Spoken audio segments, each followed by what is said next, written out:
Hello everyone, welcome to the Green Effect podcast. This is episode number 24, part 1 of 2, and we have another mayor on our show. We've got Barry Vrbanovic, mayor for the city of Kitchener. Wanted to have him on, talk about some of the city of Kitchener issues. I live here, so I've got a bit of a vested interest. We're going to talk about his path in career and in politics. His take on affordable housing. So it's expensive to live here, just like Waterloo and the other areas. What's his take on it? What are we doing? Land transfer tax. Is this coming to a city of Kitchener near you? And student housing. Are we going to see any changes? What are his plans? What are his thoughts just in general for investors? Here we go with Barry. Welcome to the Green Effect Podcast. Finance, life, business, and everything in between. And now, your host, Stephen Green. Welcome everyone to the Green Effect podcast. This is episode number 23, and we've got Barry Vrbanovic, Mayor, City of Kitchener. Welcome, Barry. Thanks a lot. Really pleased to be here today. And I got the name right? Absolutely. All right, fantastic. Love it.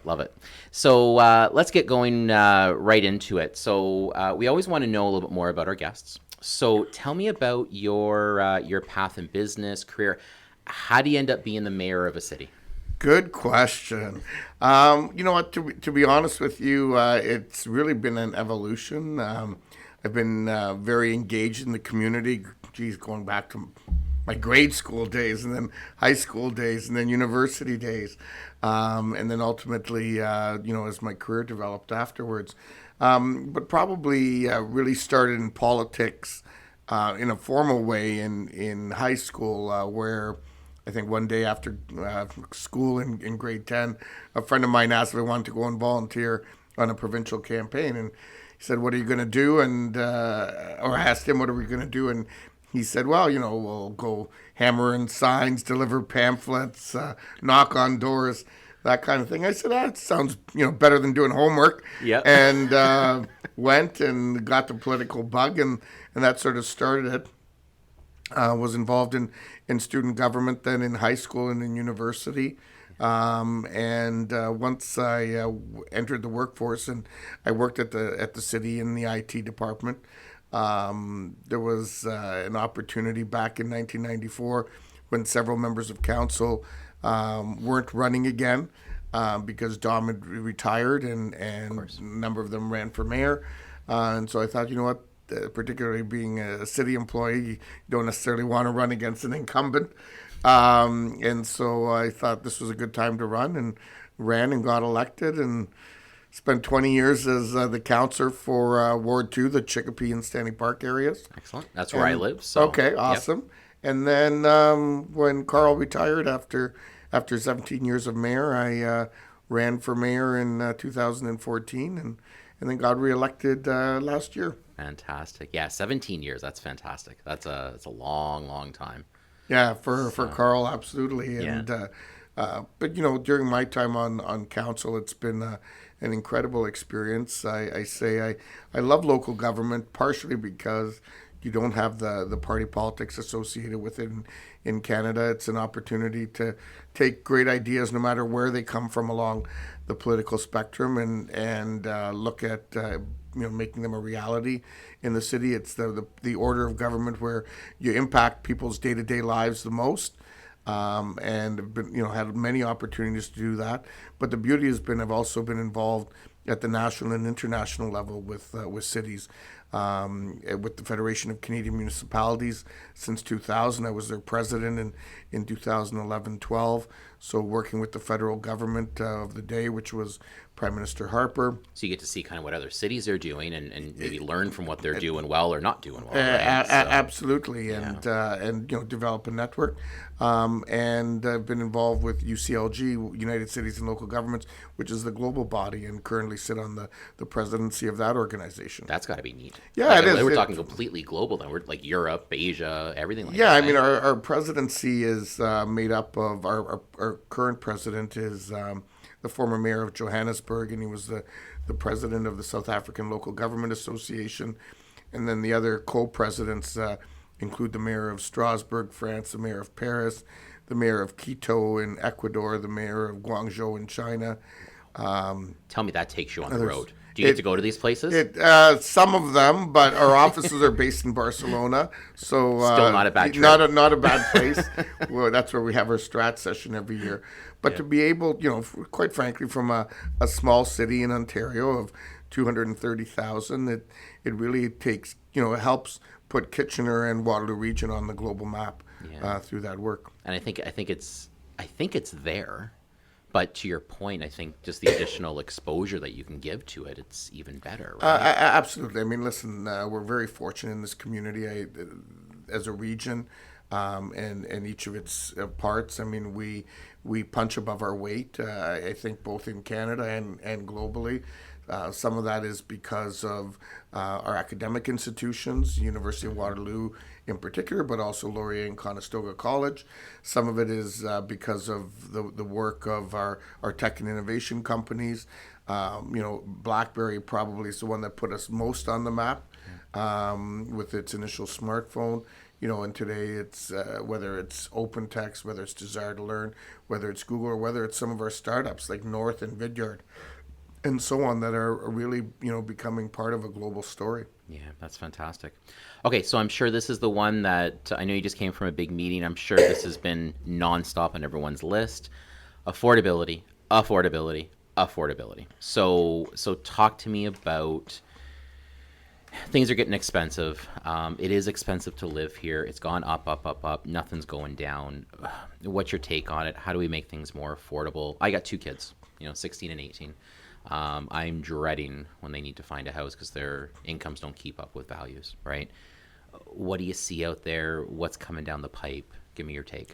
Yeah, you know what? I mean, and certainly this is a challenge. It's not only a challenge here, but it's a challenge in urban centers across Ontario, across Canada, quite frankly, across the world. And as more and more people move from rural and suburban areas into urban centers, that's putting pressures on real estate, in and of itself.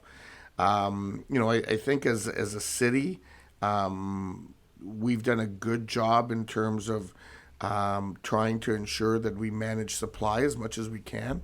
Trying to ensure that there's always a good supply of both greenfield development as well as a good supply of urban intensification. And as you know, right now we've got over $1 billion worth of new projects under construction in the downtown and along the LRT corridor in the Kitchener portion alone, not including Waterloo. As a city, we just initiated a new housing strategy I heard about this a couple of days ago. Yeah, right? we approved it on Monday, and something we're going to work on over the next 18 months. And really, it's going to look at the full continuum of affordability, ranging from highly subsidized and supportive housing through to the notion of affordable housing units, perhaps with a 20% subsidy, through to the full range of housing choices that could be available through home ownership. And I think as a city, we've always in many ways been on the leading edge in the sense that the city of Kitchener, from a subsidized housing point of view, was the owner of Kitchener Housing before all of that got centralized at the region, and we still are the sort of the board operator of that housing stock. We're looking at how to expand that using some of the monies that have been announced through the federal government and the new national housing strategy and the $11 billion that was approved last year. From an affordable housing point of view, and again, I'm talking about not-for-profit subsidized here. We've put in place things like not paying for building permit fees, some of the planning fees, and so on, making those projects exempt, which again encourage the supply of subsidized housing. So here's a question for you then. On that note, and I don't know the answer to this next question. Yep. Is more new homes the answer? Because those are expensive too. So if we're for waiving some of those fees and stuff, is that the right answer to necessarily build more new homes? I don't know the answer to that, but Well, those particular fees being exempt is really more in terms of subsidized housing. So, units that would be subsidized to the tune of 50, 60%. And, we know that you need that full continuum of housing supply for the community because people are at, different stages at different points in their life. We years ago actually started allowing things like duplexing in the city of Kitchener. yes. That was back in the late 90s, if I remember correctly. Very popular for investors. Yeah, absolutely. Very, very popular. It's a great way to pay off part of that mortgage, right? Absolutely. While you live in part of the unit and renting it out. So I think, we're going to see more and more of these kinds of options explored, and we'll look at some of the best practices of cities across the country to see how we can ensure that locally we have as much of that available. And some of it is the free market, and we can't control that. We know things did get a little crazy in places like Vancouver last year, and that required the provincial government to get involved through some legislative tools. That has corrected the situations. Some would argue, depending, I guess, on when you came into the market, that may have corrected things a little too much. But I mean, the market in Vancouver was hyperinflated. And, as high as the market has become here locally, in comparison to Toronto and the GTA and so on, it still remains affordable. But it is a concern. I mean, you think about, young people starting out in their career, starting out, with a family, and then getting a mortgage and needing to meet the stress test and so on. Which is a good thing, so we don't see the kind of thing that happened a number of years ago in the States occur here. But on the other end, it does make it more challenging for them, and we're going to have to continue to do what we can from a city point of view, work with our provincial and federal partners when we need to with them from in terms of legislation and policy. Through those levels, and take it from there. We joke about it in our house. Barry, I just want to get my kids off our payroll. Yeah. We're just trying to get them out. I know one's 18. I know 16-year-olds a little longer. We're just trying to get them off our payroll, man. Yeah, well, it's interesting because more and more you're hearing about, people who are, coming back at some point in their post universities or whatever exactly, and you know what I think even as we think about people aging, you're seeing more blended families from a age point of view where you see like in Europe and so on.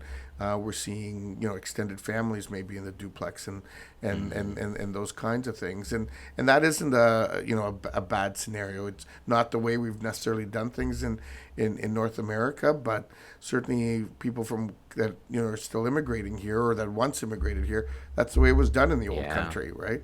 Yeah, and listen, my background's Italian, and everyone kind of lived with each other until they could go, and then even then they just moved in across the street, right? Yeah. So yeah, I get that part.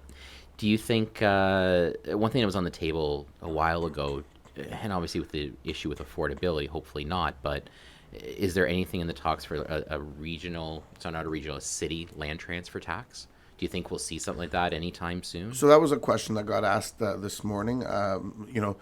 Quite frankly, ever since it was first raised three or so years ago, I haven't heard about the issue at all until today. It's not something that we're talking about. Certainly not something that I'm looking to try to see implemented in the city of Kitchener. Based on the current set of circumstances. Having said that, a lot is changing. We're not sure what some of those changes are going to look like yet, particularly with Bill 108 that was recently approved by the provincial government, the impact that that's going to have on the soft services in terms of development charges and so on. Right. That's a real concern for us. We're told that cities like ours, we're going to stay whole, and we'll be able to still invest in community centers, in libraries, in recreational facilities, and parks, and so on. And there was really more to deal with situations in some of the larger urban centers, like Toronto, where they were using what were called Section 37 agreements to basically pile on an added wish list onto the cost of development, and that's not something we've ever done here. But in the course of fixing that, there is some concern until we see the new regs that it'll create some challenges for us on some of the soft infrastructure going forward. Yeah, we'll come back to that one. I want to talk more about that in a sec. So one thing that I think investors enjoy investing in Kitchener. There's we'll consider it investor friendly. Waterloo has their bylaw that they use, and do you ever see Kitchener going that route? Because we do have a lot of houses being used for students, mainly around Conestoga, because Conestoga is on the map now. Like they're just big. Yep, and so we've got a lot of that. Yeah. So do you think we're going to see something like that in Kitchener? So I'll be honest with you. I mean, it has come up before. It's come up in the context, particularly around Conestoga College and the Dune neighborhood. Part of the challenge has been that colleges historically have not have not looked at housing as part of what they do. That's true. Unlike the university system, where housing is a big part of what they do. However, the college scene has changed. People are relocating for college. People are coming to college after university as a way of getting some real practical skill sets to augment their university degree. And colleges are also welcoming a lot more international students, which we can talk about later in terms of Conestoga's announcement of coming to downtown Kitchener into Market Square with a new campus. I did hear that. Yeah, that's great. We can touch on that later on. So, the fact that colleges haven't been in the sort of housing business has created challenges in neighborhoods like Dune and so on. But as a city, what we've taken the approach of saying, we don't want to implement a rental housing bylaw across the city, which is what we would have to do in order to deal with the problem just in that area. So we put additional resources into our bylaw enforcement. We've put additional resources into our fire enforcement and so on. And we've been, working with them and our partners at the college and regional police and others. We've been able to, for the most part, work through many of the challenges and issues. I do think that one of the other things, and I said this morning at the real estate breakfast, I think that the student housing market across the region is going to change a little bit. And I say that because of the construction of the new LRT, which is going to open up in less than 10 days. And I think students all of a sudden, that always looked to be walking distance from their academic institution of choice, are now going to be able to say, you know what, I can be a 10-minute LRT ride and be walking distance from my class. And so I think we're going to see people up and down that LRT line, living in the housing units of their choice. So is there still going to be places that have 3, 4, 5 students living together? Absolutely, whether it's in a 5-bedroom condo or whether it's in a house. But I think we're also going to see those who are going to say that's not what I'm looking for, or those who will return to school as older adults, or maybe they're a married couple with kids doing their PhD or their master's, and they're going to say, you know what, I want to sort of be away. I did that when I was 19. I'm now 29 or 32, and I don't want to live that. I actually want to be something that's more conducive for my lifestyle now, and be able to jump on the LRT and travel to class. And so I think, over the next few years, we're going to see a bit of a shift in the student housing market across KW. Interesting you say that, because I was born and raised in Toronto. I've been here now probably almost 20 years. And that's what we used to do in Toronto. So if you went to York or U of T, but you didn't want maybe the U of T downtown, you wanted to live more in the burbs, you could still take the subway down, but still live in a Scarborough and East York or whatever. So I didn't think about that, but that's true, because if you can be closer to the amenities you need and just take a train to school, and it doesn't take that long, why not, right? Exactly. So it'd be interesting to see what happens, because you're right, that'll change things. Yep. It'll definitely change things. So before you came on, I did ask some of my friends and other people, what would they want to ask the mayor? Oh, I know. Tough question. I know. So this one's interesting. And this one, if you hear the last podcast, the Prepping for the Mayor's podcast, I don't know if I should mention his name because he might get taxed higher, but that's okay. We try not to mention names, but Jerry is his name. He said that in the new subdivisions for Kitchener, there's no parking allowed on the streets anymore. No, it's not that it's not allowed. Mm-hmm. What we've done is we've created an opportunity where people will, in fact, be able to park on their aprons as well. So where no parking, there are places where no parking is allowed, but that's essentially by virtue of the fact that you've got narrow lots. Like the Activa subdivision or parts of the Activa one. I think those are the types he's talking about, the brand new ones. Right, where the lots are narrow. You've got the single or double driveway, and there's not enough space to park a vehicle. And so we were hearing from those people saying, "Listen, we want to be able to, we've got an extra vehicle. We need a place to put it." And so we piloted this originally in Councillor Kelly Galloway Seelock's Ward 5, in that Activa subdivision and so on. It worked fairly well. And so now we're piloting it for a year across the city, allowing people to do that, particularly in the winter months, where it's, of most interest.